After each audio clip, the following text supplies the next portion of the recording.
வணக்கம் தாயகம்.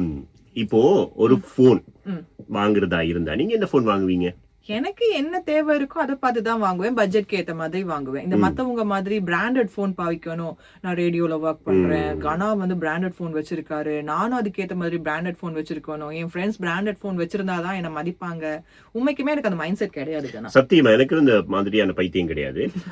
ஆனா என்ன தேவை இருக்கிறதோ அது வந்து என்னால அஃபோர்ட் பண்ண முடியுமா இருந்தா வாங்குறதுல பிரச்சனை இல்லை. ஆனா இப்ப சில பேர் இருக்கிறாங்க, ஐபோன் தான் பாவிப்பேன், இல்லைன்னு சொன்னா இந்த பிராண்ட்ல ஒரு மோட்டார் பைக் வேணும்னா அந்த பிராண்ட் மோட்டார் பைக் தான் ஓட்டுவேன் அப்படின்னு சொல்லி அடம் பிடிக்கிறது, வீட்டுல அடம் பிடிக்கிறது. இல்லைன்னு சொன்னா வளர்ந்து சொந்த காலுக்கு வந்துட்டாங்கன்னு சொன்னாலும் கூட கடன் வாங்கியாவது நான் வந்து பிராண்டட் தான் வாங்கணும் அப்படின்னு சொல்லி கடன் வாங்குறது. ஒரு ஐபோன், ஒரு மோட்டார் பைக், இது ரெண்டுமே வேற வேற இடங்கள்ல நடந்த வேற வேற சம்பவங்கள் தான். ஆனா இப்ப இருக்கக்கூடிய யங்ஸ்டர்ஸ் என்ன மாதிரியான ஒரு மைண்ட் செட்ல டிராவல் பண்றாங்க, அவங்க எடுக்கக்கூடிய ஒரு செகண்ட்ல எடுக்கக்கூடிய முடிவு அவங்க வாழ்க்கையில எப்படியாப்பட்ட ஒரு பாதகமான மாற்றத்தை கொடுக்குது, மத்தவங்களை எப்படி பாதிக்குது, நடந்த 2 சம்பவங்களை தான் இந்த வீடியோல சொல்ல போறோம். முதலாவது விஷயம், இந்தியாவுல மகாராஷ்டிராவுல நடந்த ஒரு சம்பவம். இது வந்து முழு இந்தியாவுமே பேசின ஒரு சம்பவம் அப்படின்னு கூட சொல்லலாம். ஒரு இளைஞர், அவர் தன்னுடைய பெற்றோருடைய என்னன்னு சொல்றது பாதுகாப்புல இருக்கிறாருன்னு எடுத்துக்கொள்வோமே, அவர் வந்து சொந்தமா சுய உழைப்பில இல்ல. அவர் வந்து ரொம்ப நாளா ஐபோனுக்கு ஆசைப்பட்டிருக்கிறாரு. சரி, இவர் ஆசைப்படுறாரு அப்படின்றதுக்காக அவங்க வீட்டுல வந்து ஐபோன் ஒன்று வாங்கி கொடுத்திருக்காங்க. இல்ல, இது சொல்லப்பட்டது என்னன்னு சொன்னா வீட்டுக்கு தெரியாம தான் வாங்கி இருக்காரு. வீட்டுல போய் கேட்டிருக்காரு. ஆனா அப்பா சொல்லிருக்காரு என்கிட்ட அவ்வளவு தூரம் காசு இல்லன்னு. அப்பா இல்லன்னு சொன்னதால அவராவே போயிட்டு வாலண்டியரா நான் மந்த்லி பேமெண்ட்ல வாங்குறேன்னு வீட்டுக்கு சொல்லாம வாங்கியிருக்காரு. இப்ப மந்த்லி பேமெண்ட் கட்ட வேண்டிய டைம் வரும்போது காசு கட்ட முடியாம போறப்போதான் திருப்பி போய் அப்பா கிட்ட காசு கேட்டிருக்காரு. இப்போ அப்பாட்ட காசு இல்ல. அப்ப அப்பா என்ன செய்வாரு, இது சரி பிரச்சனை இல்ல, இதை விட்டுரு அப்படின்ற மாதிரி அப்பா சொல்லியிருக்காரு. இதனாலேயே வீட்டுல கொஞ்சம் பிரச்சனையாகி இருக்கு.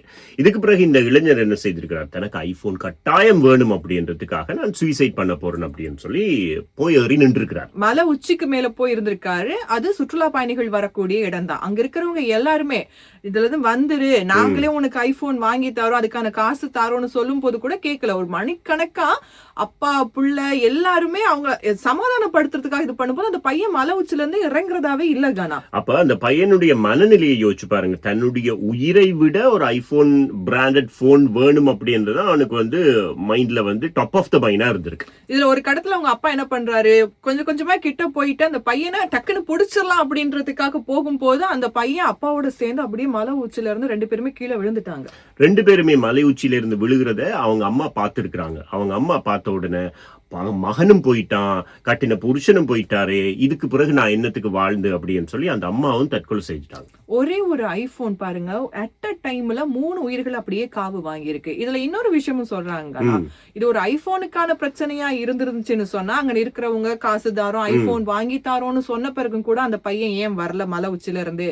இது ஒரு 10 நிமிஷம் நடந்த விஷயம் கிடையாது, கிட்டத்தட்ட மணிக்கணக்கா நடந்திருக்கு இந்த சம்பவம், இந்த கன்வர்சேஷன் எல்லாமே. இப்படி எல்லாம் இருக்கும் போது அந்த பையனுக்கு ஏதோ ஒரு மன உளைச்சல் இருந்திருக்கு, குடும்பத்துல வேற பிரச்சனைகளும் இருந்திருக்கு அப்படிங்கிற மாதிரியான கதைகளும் போகுது. ஆனா என்ன பொறுத்த வரைக்கும் என்ன சொல்றேன்னா, 3 உயிர் போயிடுச்சு. போனதுக்கு பிறகு அதை பத்தி நம்ம பேசி வேலையே இல்லைன்ற மாதிரி ஆயிடுச்சு. ஒரு ஐபோனுக்காக இப்படி ஆயிடுச்சு அப்படிங்கிறது, இந்த பிராண்டட் அப்படிங்கிற ஒரு மோகத்துக்குள்ள நம்ம தள்ளப்படுறோம் அப்படின்னு நினைக்கும் போது நிஜமாவே கஷ்டமா இருக்கு தெரியுமா. இந்த பிராண்டட் வாங்கணும் அப்படின்ற ஒரு ஆசை வருதா, அது வந்து பேராசையாக மாறுதா, எப்படியாவது அதை பெற்றுக்கொள்ளணும் அப்படின்ற ஒரு இதொன்று வருதா, அதுக்கு பிறகு இது கிடைக்காம போகிற நேரத்துல கோபம், மன அழுத்தம், விரக்தி, இதனுடைய உச்சமாக உயிரையே துச்சமாக மதிக்கிற ஒரு சமூகம் வந்து உருவாகி கொண்டிருக்கு அப்படின்றது வந்து ரொம்பவுமே கவலைக்குரிய ஒரு விஷயம். எனவே இந்த மாதிரியான விஷயங்களை நாங்க சின்னல இருந்தே பிள்ளைகளுக்கு சொல்லி பழக்கக்கு, பிள்ளை கேட்டுட்டானே அப்படின்றதுக்காக வாங்கி கொடுக்கிற பெற்றோர் தான் இப்ப அதிகமா இருக்கிறாங்க. நான் வளரும் போது எனக்கு கிடைக்கல, என்னுடைய பிள்ளைக்கு கிடைக்கணும் அப்படின்னு சின்ன சின்ன டாய் கார்ல இருந்து இந்த விஷயம் ஆரம்பமாகுது. அதுல வீட்டுல இருக்கிற இந்த தாத்தா பாட்டிக்கும் சொல்லணும், சின்னவங்க தானே, அது ஒரு சாக்லேட் தானே கேக்குது, அது ஒரு கார் தானே, பொம்மை கார் தானே கேக்குது, குடுங்கன்னு சொல்லிடுறோம் இல்லையா. அங்கதான் நம்ம விடுற பிழகானா. சின்ன வயசுல அது சின்னதாதான் இருக்கும், ஆனா அவங்களை பொறுத்த வரைக்கும் நாங்க எது கேட்டாலும் வீட்டுல வாங்கி கொடுக்கணும் அப்படின்ற மைண்ட் செட்லயே வளர்ந்துருவாங்க. இது போனுக்கு மட்டும் இல்ல, பைக் நீங்க எடுத்துக்கங்களேன். இந்த பசங்க ஒரு குறிப்பிட்ட வயசு வந்த பிறகு பைக் வாங்கி தாங்கன்னு காலம் அடம் பிடிப்பாங்க. கேட்டா ஃப்ரெண்ட்ஸ் பைக்ல போறாங்க, ஃப்ரெண்ட்ஸோட வீட்ல வாங்கி கொடுக்குறாங்க, நீங்க மட்டும் எனக்கு வாங்கி கொடுக்குறீங்கல்ல. ஆமா, முந்தி எல்லாம் நடந்து போவோம். அதுக்கு பிறகு ஒரு காலம் வந்து சைக்கிள், பைசிக்கிள்ல வந்து வாங்கி கொடுப்பாங்க, பைசிக்கிள்ல போவாங்க பிள்ளைகள். ஆனா இப்போ O-level படிக்கிற பிள்ளைகள் பைக்ல தான் போவோம் அப்படின்னு சொல்லி வீட்டுல அடம் பிடிச்சு ஸ்கூலுக்கே பைக்ல போறாங்க. சரி, ஓகே, அவங்க சேஃபா போயிட்டு வந்தா கூட பரவாயில்ல. இப்ப இந்த வாரத்துல பாருங்க, மட்டக்களப்பு கோட்டைக்கலாறு பகுதியில 2 யங்ஸ்டர்ஸ் 18 வயசு 17 வயசு 2 பேருமே டியூஷன் கிளாஸ் முடிச்சிட்டு வரும்போது பைக் ஆக்சிடென்ட் ஆனதுல ஒருத்தர் அந்த ஸ்பாட்லயே இறந்துட்டாரு. இன்னொருத்தர் வந்து ஐசியூல அட்மிட் பண்ணப்பட்டு அதுக்கு பிறகு இறந்திருக்காரு. இது என்ன சம்பவம்னு கேட்கும் போது அபிஷியலான தகவல் வரல. அன்அபிஷியலா சொல்லப்படுறது என்னன்னா 2 பேரும் ஹெல்மெட் வேர் பண்ணிருக்கல, பைக் ஓட்டுனவருக்கு சரியான லைசன்ஸ் கிடையாது அப்படின்ட்டு. இது எல்லாமே வந்து இப்போ பேசுற விஷயமா இருக்கலாம். ஆனா பைக் அவங்க எடுத்துட்டு போற நேரத்திலயோ இல்லைன்னு சொன்னா பைக் வேணும் அப்படின்னு சொல்லி அடம் பிடிக்கிற நேரத்திலயோ கொஞ்சம் கட்டுப்பாடோட இருந்திருந்தால், சில வேளைகள்ல சில விஷயங்கள் அந்த பிள்ளைகளுக்கு சொல்லி இருந்தால் அவர்களும் கொஞ்சம் பாதுகாப்பாக இருந்திருப்பாங்க இல்லையா? எனவே முன்கூட்டிய விஷயங்கள், முன்கூட்டிய எங்களுடைய கணிப்பு, எங்களுடைய தயார்படுத்தல் வந்து நிச்சயமாக அடுத்த சமுதாயத்திற்கு தேவைப்படுது. என்னன்னா பிள்ளைகள் வந்து எல்லாமே சொந்தமா சுயமா தாங்க எல்லாம் தெரிஞ்சு கொள்ற ஒரு காலத்துக்கு வந்துட்டாங்க. அதனால நாங்க சொல்றத சரியா புரிஞ்சு கொள்ள மாட்டாங்க. அப்ப சின்னல இருந்தே வளர்க்கின்ற பொழுது நாங்க பிள்ளைகளுக்கு சில விஷயங்களை சொல்லி கொடுத்து வளர்க்கறது தான் சரி என்று தோணுது.